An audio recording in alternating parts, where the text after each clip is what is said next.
I never believed in the paranormal, but after what happened in that old house, I'm not so sure anymore. The door at the end of the hall. A few months ago, I inherited my grandmother's house. She'd lived there all her life, in this old, Victorian monstrosity on the edge of town. The house was enormous, filled with cobwebs, dust, and the eerie silence of a place forgotten by time. I didn't want it, but I couldn't sell it. Not yet. I decided to spend a few nights there, clear it out, and maybe make peace with some family memories before deciding what to do. Everything was fine the first night. The second night, things changed. There was a door at the end of the upstairs hall. I hadn't noticed it at first, probably because it blended so perfectly with the wallpaper, same faded floral pattern. It was the kind of door you'd walk past 100 times and never think twice about. But once I saw it, I couldn't stop staring. It was locked.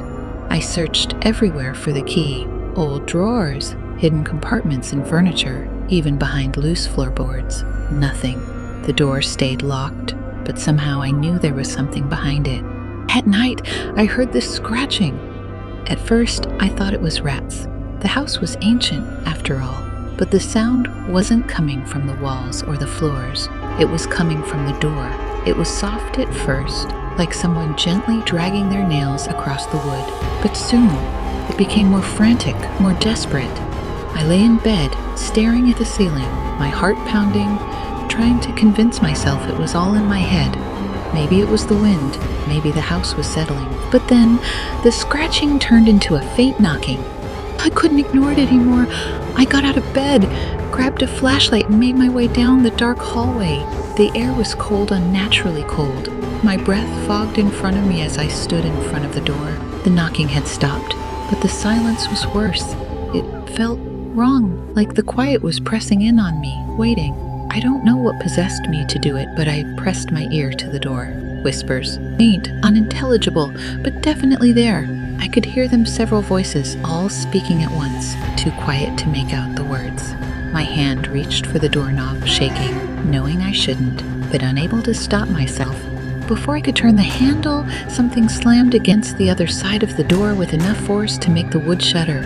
I stumbled back, nearly dropping the flashlight. The whispers grew louder, more urgent, but I was frozen in place, too terrified to move. Heard it! A voice, clear, sharp. Let me out! I ran. I don't remember getting back to my room or locking the door, but I must have, because I woke up the next morning, curled up on the bed with the covers pulled over my head like a child. The house was quiet again, but I didn't feel safe. I packed my things and left that afternoon. I didn't tell anyone why. I didn't tell them about the scratching, the whispers, or the voice behind the door. I just left. But the worst part, when I was leaving, I glanced down the hall one last time. The door, it was open.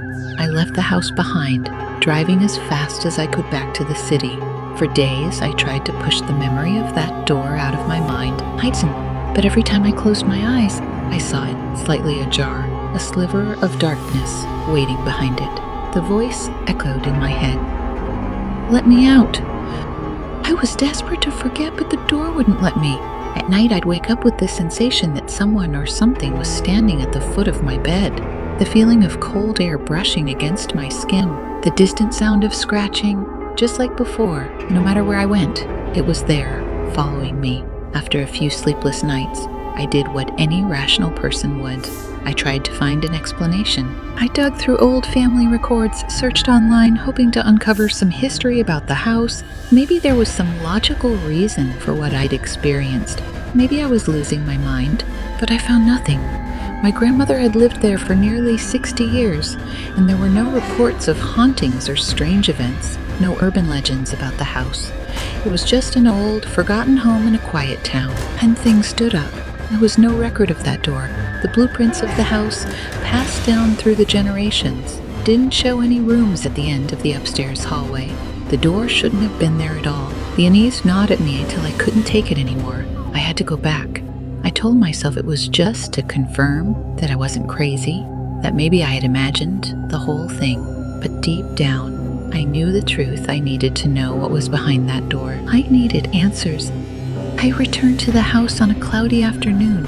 The sky hung heavy, as though it knew what was coming. The moment I stepped inside, the temperature dropped. The house was colder than I remembered, as if the chill from that night had spread throughout the entire building. I stood at the base of the stairs, staring up at the hallway. I didn't want to go up, but my feet moved on their own, carrying me closer and closer to that door. It was still open. Wider now, I swallowed hard and stepped closer, the wooden floor creaking beneath me. The closer I got, the stronger the sensation of wrongness became, like the air was alive with malice. The shadows beyond the door seemed to pulse, shifting, waiting.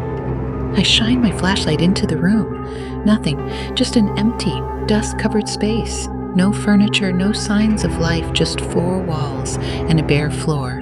But the feeling of being watched was overwhelming. It was as though the room itself was alive, breathing, watching me with unseen eyes. Then, the door slammed shut behind me. I spun around, but the door was sealed tight. My hand flew to the knob, but it wouldn't budge. The air in the room grew heavier, pressing down on me like a weight. The whispers started again, louder this time, swirling around me like a swarm of invisible insects. I couldn't make out the words, but I could feel the anger, the hunger in them. "Let me out!" First, the voice was behind me. Cold, sharp, too close. I turned slowly, my heart pounding in my chest. In the darkness, I saw it barely a shadow at first, but then it began to take shape.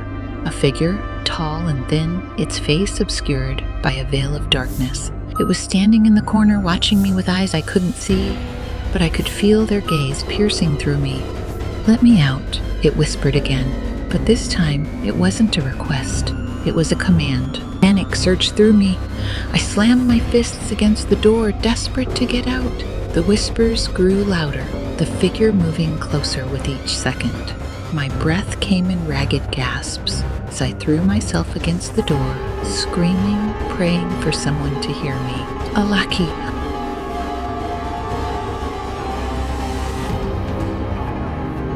Suddenly, the door burst open and I stumbled out into the hallway, gasping for air. I didn't stop to look back. I ran down the stairs, through the front door, and into the car without a second thought. I didn't go back for a long time after that. But then the dreams started. Every night, I dreamt of the house, of the door, of the thing waiting in that room, and each time, it got closer. The last dream was the worst. I was back in the hallway, but this time, I wasn't alone. The figure stood at the other end, slowly walking toward me, its footsteps echoing in the silence. I couldn't move. I couldn't scream. And then I woke up to find something worse. A scratch on my bedroom door. I knew what it meant. It wasn't just in the house anymore. Whatever I'd let out that night, it had followed me. It wanted something from me, something I didn't understand, but I couldn't escape. Pumpkin. The next morning, I made a decision.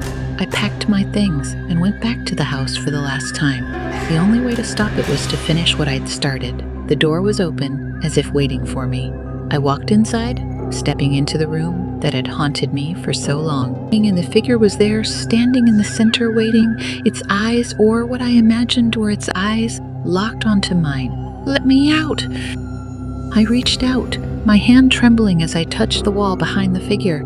There was something there, something hidden, just beneath the surface of the plaster. I dug my nails in, tearing at the wall, peeling away layers of old, rotting wood. And then I found it, a small door, barely big enough for a child. Before I could react, the figure moved. It surged forward, passing through me like a gust of freezing wind.